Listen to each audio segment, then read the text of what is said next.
দেশ বিদেশে সমাদৃত আলেম আল্লামা দেলোয়ার হোসেন সাঈদী, যিনি যুদ্ধ অপরাধের অভিযোগে অভিযুক্ত হয়ে মৃত্যু কারাভোগ করছিলেন, উনি আজকে রাত্রে 8টার দিকে 8:15-9টার দিকে মূলত হৃদযন্ত্রের ক্রিয়া বন্ধ হয়ে মারা যান।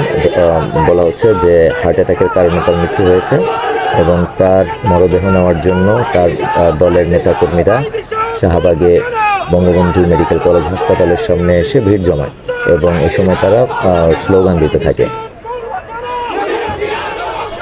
জামাত শিবিরের পক্ষ থেকে আল্লামা দেলোয়ার হোসেন সাঈদীর একটা নামাজে জানাজা ঢাকায় করার তারা চেষ্টা করছে। প্রশাসনের সাথে এই বিষয় নিয়ে তাদের নেগোসিয়েশন হচ্ছে।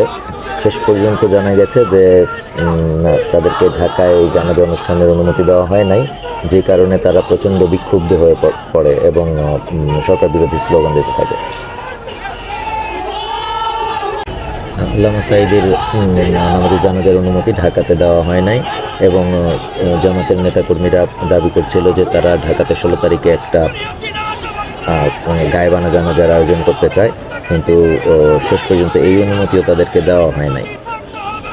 এর ফলশ্রুতিতে পরবর্তীতে শাহবাগে সকালের দিকে পুলিশের নিরাপত্তা বাড়ানো হয়েছে, কিন্তু বিক্ষুব্ধ জামাত শিবিরের নেতাকর্মীরা এই সময় বেশ কিছু মোটরসাইকেলে আগুন ধরিয়ে দেয় এবং এলাকায় একটা বিশৃঙ্খল পরিবেশের সৃষ্টি হয়।